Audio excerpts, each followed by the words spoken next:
sou a Jacilene, da Secretaria da Saúde do Trabalhador do Centro de Saúde de São Paulo. Estamos hoje aqui com a doutora Thelma, que veio contribuir conosco, dando essa informação, certo? Chegada recentemente do Mississippi, que teve um prêmio muito importante para o aluno dela e também para ela, certo? E estamos aqui, doutora, fica à vontade. E eu pergunto para a senhora, a água é um direito ou é uma mercadoria? Olá, Jaci, olá a todos. É um imenso prazer, você falou que é um prazer para vocês estar aqui. O prazer é meu, né, de poder estar discutindo desse importante tema que é a questão da água, onde a gente fala que a água é vida, né? Desde uma assembleia da Organização das Nações Unidas, que reuniu mais de 190 países em 2010, e eles organizaram e decretaram e chegaram à conclusão que a água limpa, o acesso à água é um direito humano. A água hoje já faz parte de todos aqueles dos direitos humanos. Todo ser humano tem direito a ter acesso a uma água limpa, uma água de qualidade, uma água de quantidade adequada para a sua vida. A água é sinônimo de vida, né? Então, ela não pode ser tratada como uma mercadoria, né? Na hora em que a água é tratada como uma mercadoria, como um commodity, como foi tratada em vários eventos dos fóruns que reuniu grandes corporações, a água ela sai de algumas regiões e causa naquela região em que ela foi retirada ou foi tratada como uma mercadoria, e as pessoas sofrem diretamente o impacto de não ter acesso à água limpa, de não ter acesso à água em quantidade adequada e de não ter acesso a uma água que condiz com a sua vida, né? Você falou do Mississippi. Sim, eu tive no estado do Mississippi, estado americano do Mississippi, que fica ao lado do rio Mississippi. Mississippi é um rio que se chama o pai das águas, o grande das águas, pelo volume e quantidade das águas, né? E procura se cuidar muito bem lá, os vários caminhos onde esse rio passa. Nós temos aqui, a nível de Brasil imenso, 12% da água limpa, da água em quantidade, em qualidade de uso, possibilidade de uso, do planeta está aqui no Brasil, né? E muitas vezes a gente não cuida como deveríamos. Basta a gente olhar na própria região metropolitana de São Paulo, como que a gente lida com as nossas águas aqui, né? Esse prêmio foi muito importante, porque às vezes a gente discute aqui e nos últimos anos, nos últimos meses mais especificamente, a gente vem procurando falar da questão não da água, mas da saúde ambiental como um todo. Foi esse, exatamente. Ele é pesado, né? É um prêmio da Universidade Jackson State University, é uma universidade muito antiga nos Estados Unidos. E além da gente ter recebido, né, pelas discussões e pelos debates das questões ambientais, fomos muito felizes porque um dos nossos alunos levou um trabalho também muito interessante sobre a atrazina na água. A atrazina é um herbicida, é um agrotóxico presente nas águas. E ele fez uma análise, ele e mais outros 5 alunos, né, fizeram uma análise sobre o impacto dessa atrazina na água nesses municípios. O que foi esse estudo? O estado de São Paulo tem os dados através do CISÁGUA, que é um sistema de análise da qualidade da água para consumo humano. E alguns municípios, nós pegamos os 20 municípios que apresentavam os níveis de atrazina na água de 2013 a 2015, aqueles que estavam próximo do limite ou que em algumas medidas passaram do limite, e fomos analisar o que acontecia com aquela população que utiliza essa água, nesses 20 municípios. E o que é que a gente encontrou? A gente encontrou prematuridade, ou seja, uma incidência maior dos bebês nascerem antes do tempo do que a maior parte dos estados, do restante do estado de São Paulo. E encontramos também um nível de malformações congênitas cardíacas também superior à média do estado, dos outros municípios do estado de São Paulo, né? Então, a atrazina na água é um problema que precisa ser tratado. A atrazina é um herbicida, um agrotóxico, que já está proibido em vários outros países. Por exemplo, a União Europeia ela é proibida.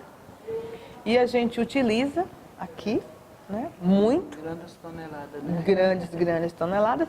Um estudo recente, eu vi a matéria na imprensa, não vi o estudo completo, na região de Campinas, nos mostra que, na análise de várias substâncias em água e também no esgoto, foram encontradas principalmente a atrazina, né?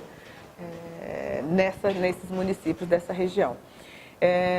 Então, assim, esses trabalhos foram importantes, a gente se sentiu bastante feliz porque conseguimos ter uma resposta ao que a gente já vem há muito tempo discutindo e tratando aqui no Brasil.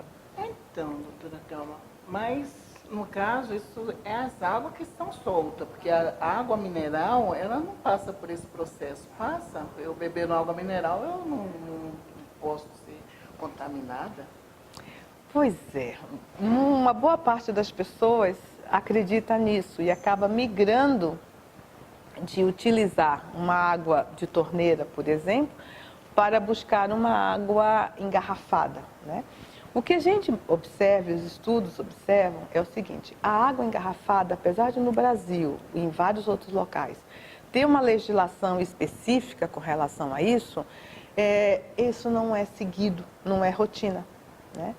Então, eu trouxe uma garrafinha até que foi de lá dos Estados Unidos, porque a gente, lendo no livro, um livro muito interessante, é um livro escrito por um jornalista, um livro agradabilíssimo de ler, chama-se História do Mundo em 6 Copos. Ele fala como a sociedade se organizou em função da necessidade das bebidas, né? Ele fala do café, fala do vinho, fala da cerveja, fala do chá, né? E termina com a água. E nesse livro ele achou uma coisa muito interessante, ele acabou indo investigar, né? Uma boa parte das águas engarrafadas, e esse aqui é um exemplo, ele mostra que essa água vem de uma geleira, vem de uma floresta, coloca a marca, descreve que vem, isso aqui né, diz próximo de uma área de reserva natural. Essa água, ela é produzida, ela é retirada de um poço próximo de um local com depósito de lixo, com lixão. Então, assim, a gente muitas vezes... E é vendida, comercializada, né? Então, a gente pede... E esse livro, ele mostra isso. Mostra umas 4 ou 5 marcas que eles foram atrás investigar, que tinham as imagens bonitas, a procedência super natural. E quando observamos, é uma água que vem, na verdade, de um poço comum, ou até, muitas vezes, água que vem de torneira mesmo, né? Já a água que vem da torneira, principalmente na maior parte dos estados de São Paulo, é uma água que sofre um certo controle. Existe um controle, né, da água. Obviamente, essa água, como a gente viu nesse estudo de Campinas que a gente falou há pouco, ele não cobre todos os padrões de qualidade. Por exemplo, as substâncias químicas, né? Os agrotóxicos, nós temos mais de 400 agrotóxicos utilizados no Brasil, a legislação só exige que se analise 27.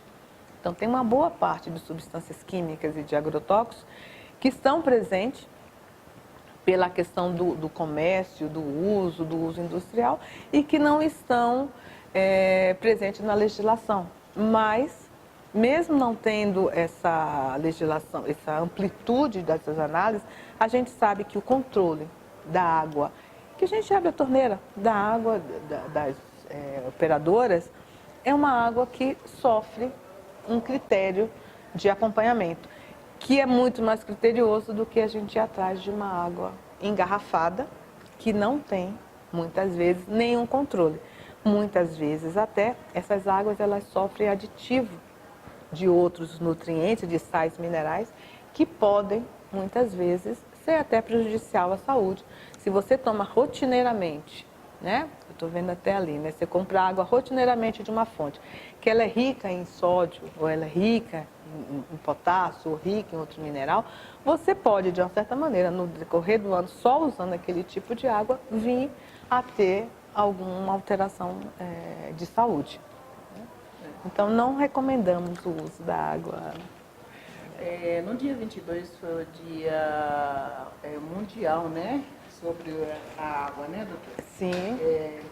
Nós, de março, então nós estamos bem atualizados agora falando sobre essa questão.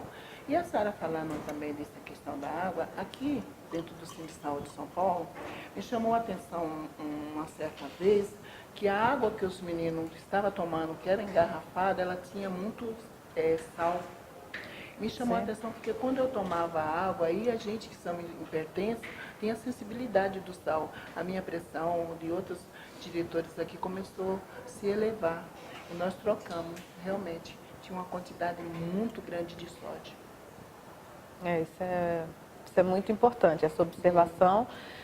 Se vai consumir por qualquer motivo de alguma fonte, observar quais as características daquela água, para que periodicamente se troque e não fique só na mesma, se tiver que se consumir. Agora, você falou do dia 22 de março, né? Desde 1993, a Organização das Nações Unidas, né, junto com vários países juntos, observaram da necessidade de se discutir a temática água. A água, ela tem fim, ela não é uma coisa que se autoproduz e que vai ficando eterna, né? E na medida em que ela vem sofrendo agressões por conta de um agente poluente, ou vem sofrendo agressão por conta de uma industrialização ou de desvio, ela não só acaba mais cedo, mas ela acaba ficando inacessível para uso humano mais cedo, né? Então, desde o dia 22 de março de 1993, foi instituído esse dia como Dia Mundial da Água. E o que se espera nesse Dia Mundial da Água? Que se travem discussões, debates, informações, ações, campanhas, para que se transforme em políticas locais, regionais, né? A ideia é que cada país, né, consiga tratar isso da sua forma mais adequada, para garantir o acesso. Todo ano ele tem um lema. O lema desse ano foi "Não deixe ninguém para trás", né? O que é isso? Para que todos tenham acesso a esse direito que a gente começou no início da pergunta, né? Tem até uma caneca aí, ó. Essa caneca é uma caneca que foi instituída e que a gente usa ainda com relação ao ano passado, nessa mesma época, nesse mesmo período. O Brasil sediou um Fórum Mundial das Águas. O que é esse fórum? Era um fórum feito por corporações, onde tinha como lema "Compartilhando a Nossa Água", em que grandes corporações ligadas ao tema, grandes empresas, vieram até o Brasil discutir um pouco essa questão de como compartilhar essa água. Movimentos sociais, sabedores disso, começaram a questionar e a discutir. E durante todo o ano de 2017, houve um debate e uma construção que no dia 22 de março de 2018 foi criado e desenvolvido e aconteceu o Fórum Alternativo Mundial da Água, que na verdade a gente chama do verdadeiro fórum, onde estavam presentes as grandes centrais, as grandes comunidades, 35 países representados e participantes, onde discutimos o acesso à água como um direito, né? O impacto dessas águas na saúde humana. Nós coordenamos uma oficina que foi muito interessante, que era uma roda de conversa, que discutia exatamente qual era, isso que a gente falou um pouco, qual é o impacto da água na saúde humana, principalmente numa água que possa conter contaminantes químicos, ou agrotóxicos, ou outras substâncias. Ou mesmo, qual é o impacto na saúde humana do acesso do limite ao acesso da água ou o que isso causa. A gente tem alguns países que não têm o acesso facilitado e cabe à mulher, né, ir se deslocar atrás dessas fontes. Então as mulheres têm que acordar muito cedo, se deslocar quilômetros, buscar água para trazer essa água para a residência. E nesse período, não só esse deslocamento já é um deslocamento muitas vezes penoso, mas são momentos em que elas sofrem também grandes agressões. Então a gente discutiu isso também no Fórum Alternativo Mundial da Água, a questão do impacto nas mulheres com relação ao acesso ou não à água. Então essa caneca é desse fórum, onde a gente deixa claro, né, que a água é um direito e não mercadoria. E esse fórum teve uma coisa muito importante, ele não ficou só naquele período. Ele continuou aglutinando pessoas, sociedades, centrais sindicais, movimentos sociais, movimentos atingidos pelas barragens e vários outros movimentos. E hoje ele está instituído com uma nova grande organização, onde dia 24 e 25 de abril vai ter uma grande oficina em Brasília com todos esses representantes. Se chama Ondas, essa nova forma de se organizar para se discutir. Ou seja, a discussão da temática água como direito, água como não como uma mercadoria, ela ainda continua extremamente viva. É importante a gente estar falando aqui, depois a gente pode deixar os acessos para quem puder participar, né? Está participando. E eu queria deixar um outro recado que eu acho que é interessante, que a gente está falando de bastante coisas, que a gente vai tentar disponibilizar, né, assim, a possibilidade de algumas questões que as pessoas possam ter e queiram ter, e depois a gente responde, né? A gente trouxe um material bastante interessante até o dia 7 de abril, que é o Dia Mundial da Saúde, né? A gente vai estar fazendo essa resposta e disponibilizando principalmente um material sobre a água e a saúde. Não só aquele livro, mas também a gente tem um material extremamente importante, que é o material sobre agrotóxicos e água. Então, você estava me perguntando de material, né? A gente tem um material interessante, mas um dado mais importante que eu acho que é assim, o acesso ao saneamento adequado. A gente tem mais de 35 milhões de brasileiros que hoje não têm acesso a saneamento nem a água potável. Então, assim, é um dado muito importante no sentido do que isso se reflete na saúde humana. Hoje, logo cedo, eu acabei participando de um evento, vocês vão me permitir dar uma olhada aqui, que era uma apresentação de um simpósio, né, sobre o ranking da universalização do saneamento na edição 2018, apresentado hoje. E tem uma pesquisadora que se chama Juliana Almeida Dutra. Eu perguntei a ela até se poderia estar falando, mas ela estava apresentando publicamente, tá? Que ela nos apresentou um dado muito importante. Nós tínhamos um dado da Organização Pan-Americana da Saúde que falava assim, para cada R$1 gasto em um sistema, a construção de um sistema de saneamento, você economiza R$4 do SUS, principalmente, no sentido de tratar a saúde das pessoas.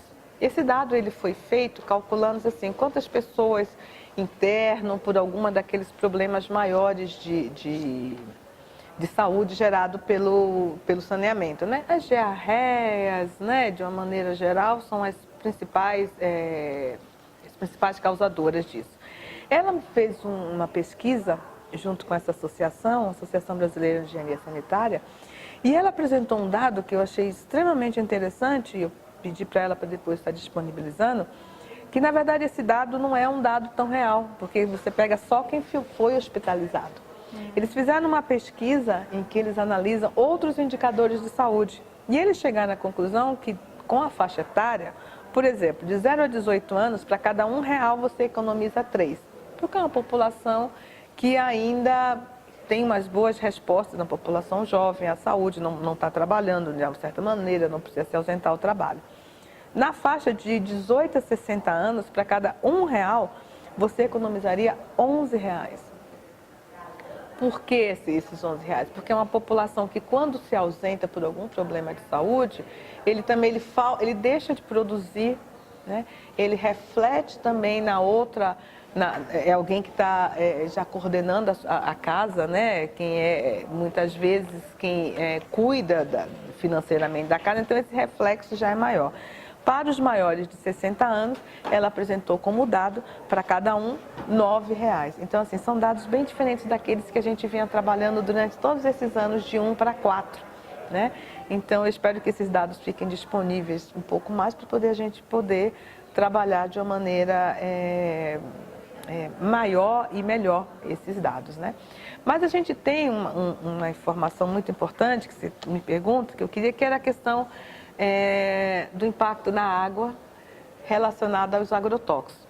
A professora Larissa Bombardi, ela produziu no seu pós-doutorado um material que eu gosto sempre de divulgar, e depois a gente deixa o link. Eu acho que ela, não sei se ela já esteve aqui com vocês, mas já esteve em Centrais, ela hoje está em várias atividades.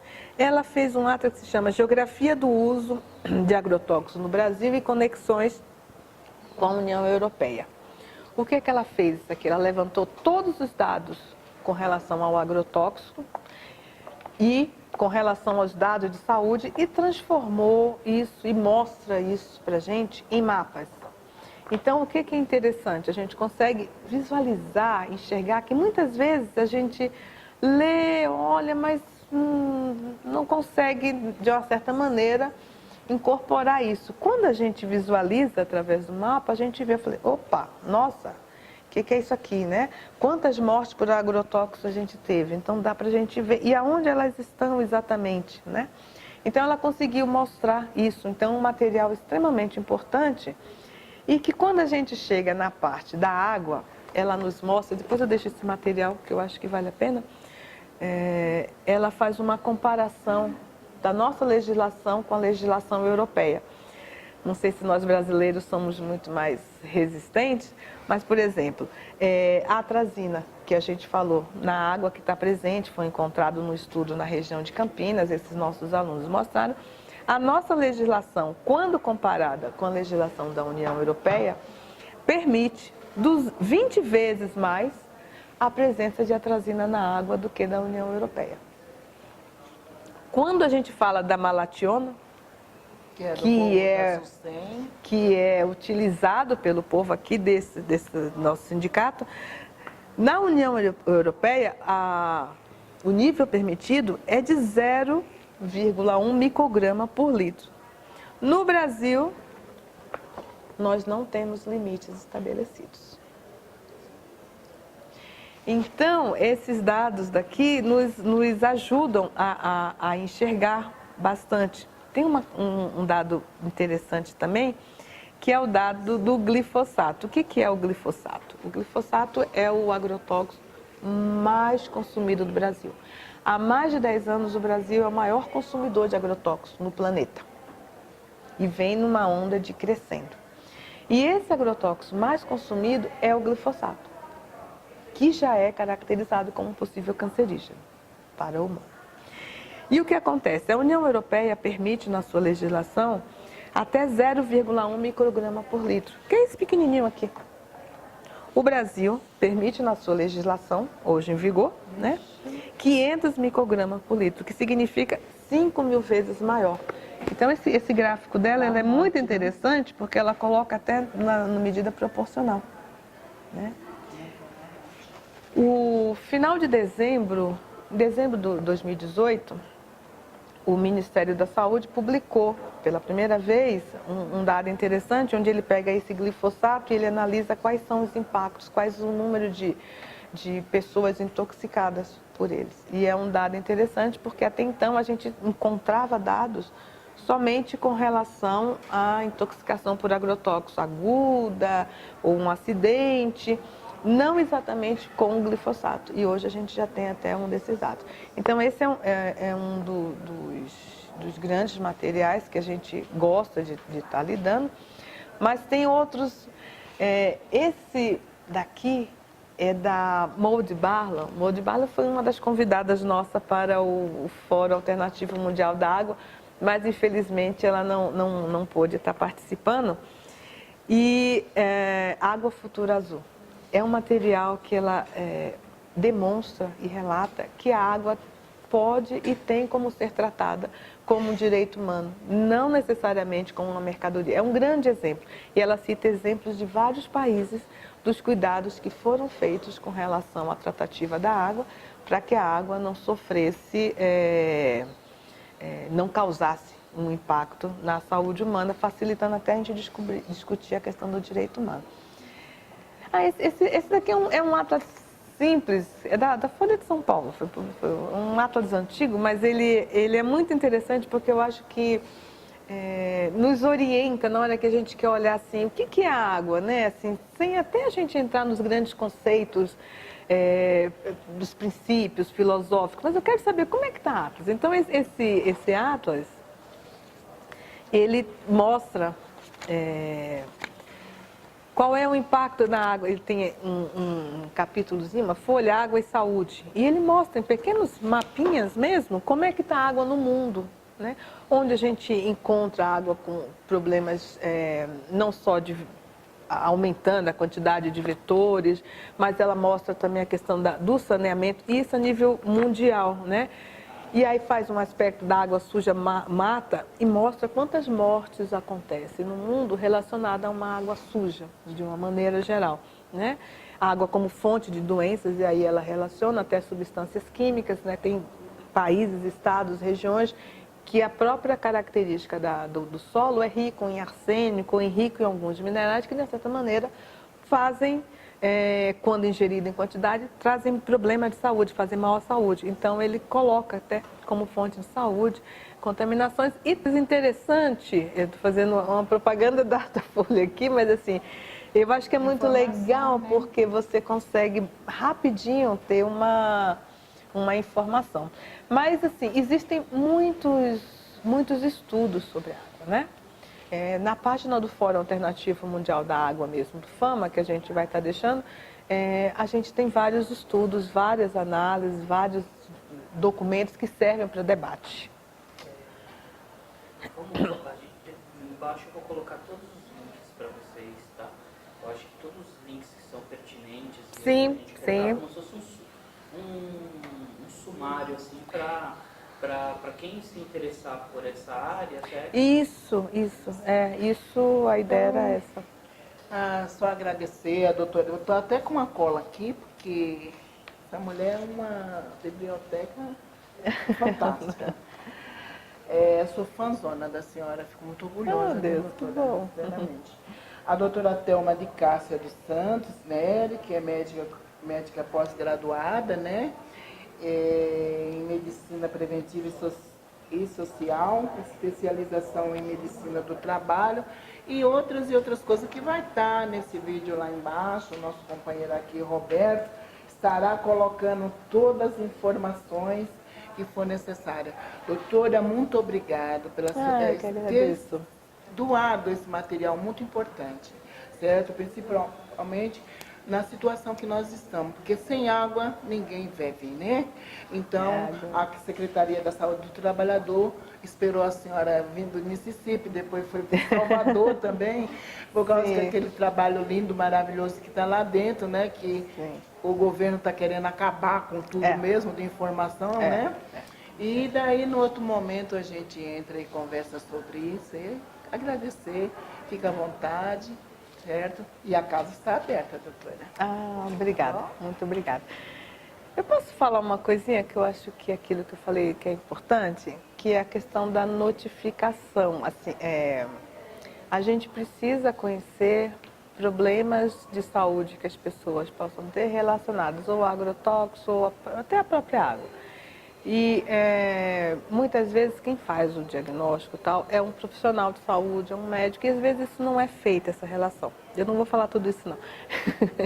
Mas o que eu quero falar, eu quero convocar as pessoas que quem acha que tem, quem sente que tem, quem vivencia um problema, que ele mesmo procure notificar, né? Independente, além da notificação médica, né? Porque às vezes o médico atende, é uma diarreia, não sei o quê, mas não se preocupa em estar notificando. Ou então é uma intoxicação por agrotóxico, mas fica na dúvida, não notifica. Então eu venho trabalhando numa coisa assim, forçando que cada um que viva ou que notifique. Depois o governo olha e vai fazer o que aí se sabe, mas pelo menos notifique, porque se a gente não tiver informação, esse número não gera política, ação nem nada, entendeu? Então eu queria falar alguma coisinha sobre isso. Principalmente para o trabalhador, entendeu? Que tiver alguma doença, algum problema no trabalho. Aqui tem muito no pessoal da SUSEM, doutora. A senhora fica incrível. O superintendente relacionar uma doença que o trabalhador da SUSEM está prejudicado, dizer que foi por causa de uma alface que ele comeu, tirando barato da cara. E tem muitos, os trabalhadores da SUSEM que são filiados a esses sindicatos, Centro de Saúde de São Paulo, já fizemos várias ações, certo? No caso, quebramos aquele projeto que eles colocaram lá, que disse que não tinha que ter insalubridade e outras coisas, mas o pessoal da SUSEM estão adoecidos e nós, doutora, vamos nos debruçar em cima disso aí para mostrar para a sociedade o que estão fazendo com nossos trabalhadores. Muito obrigada, doutora, Roberto, e é só. Tá ótimo.